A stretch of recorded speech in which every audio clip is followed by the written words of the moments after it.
তো প্রিয় দর্শক বন্ধুরা, বাংলা বাড়ি প্রকল্পে যে ৬০,০০০ টাকা প্রথম কিস্তি টাকা পেয়েছেন, তাদের জন্য কিন্তু আবার একটা কড়া নিয়ম কিন্তু জারি হয়েছে। এবার থেকে কিন্তু বাংলা বাড়ি নির্মাণের কাজে নজরদারি কিন্তু চালাবেন পঞ্চায়েতে যে সমস্ত পদাধিকারী রয়েছেন, তাদেরকে নির্দেশ দেওয়া হয়েছে।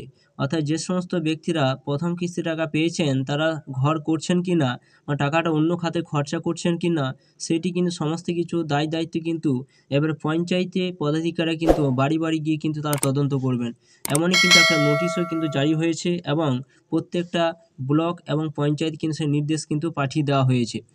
তো চলুন আরও সম্পূর্ণ জানবো ভিডিওর মাধ্যমে। এখানে কি বলা হয়েছে? এখানে বলা হয়েছে বাংলা বাড়ি প্রকল্পে বাড়ি নির্মাণের কাজের অগ্রগতি দেখবেন পঞ্চায়েতে পদাধিকারীরাই। নির্দিষ্ট সময় অন্তর নিজ নিজ এলাকায় দেখে আসবেন উপভোক্তার বাড়ি তৈরির কাজ এগোচ্ছে কিনা। সেই মতো রিপোর্ট জমা পড়বে বিডিও কাছে। ইতিমধ্যে বাংলা বাড়ি নিয়ে স্ট্যান্ড অপারেটিং প্রসিডিওর এসওপি প্রত্যেক জেলাশাসককে পাঠিয়ে দেওয়া হয়েছে। সেই মতো কাজ বাস্তবায়ন করছেন বিডিওরা। তবে তাদের পাশাপাশি ত্রিস্তরীয় পঞ্চায়েতের সদস্যরা দেখভাল করবেন উপভোক্তাদের বাড়ি তৈরিতে কোথাও কোনো সমস্যা হচ্ছে কিনা, টাকা পেয়েও বাড়ি সকলে বানাচ্ছেন কিনা, এইসব। পঞ্চায়েত দপ্তরের আধিকারিকরা ব্লকে কে বাড়ি পাচ্ছেন, কে যোগ্য কে অযোগ্য, তার তালিকা চূড়ান্ত থেকে বাড়ি তৈরি না হওয়া পর্যন্ত বিডিও হাতে সব ক্ষমতা রয়েছে ঠিকই। পাশাপাশি রাজ্য সরকারের এই প্রকল্প বাস্তবায়নে স্থানীয় জনপ্রতিনিধিদেরও ভূমিকা রয়েছে। রাজ্য সরকার ইতিমধ্যে ১২ লক্ষ উপভোক্তার ব্যাঙ্ক অ্যাকাউন্টে ৬০,০০০ টাকা করে দিয়েছেন।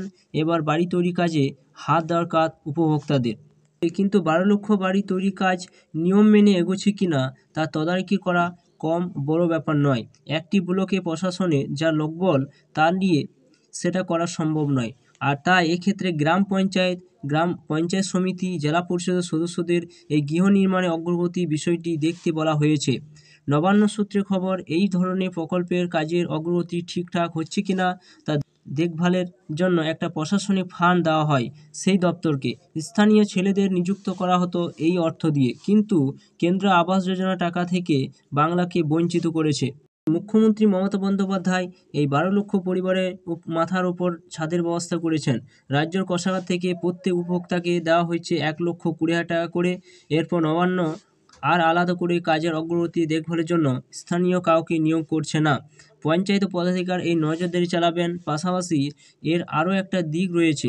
রাজনৈতিক মহলের মতে বাংলা বাড়ি প্রকল্পের টাকা যে মুখ্যমন্ত্রী মমতা বন্দ্যোপাধ্যায় দিচ্ছেন, রাজ্য সরকারই গরিব মানুষের মাথার উপর ছাদ তুলে দিচ্ছে সে কথা প্রচার প্রশাসনিক পদে থেকেও বিডিওরা সেভাবে করতে পারবেন না, জনপ্রতিনিধিরা।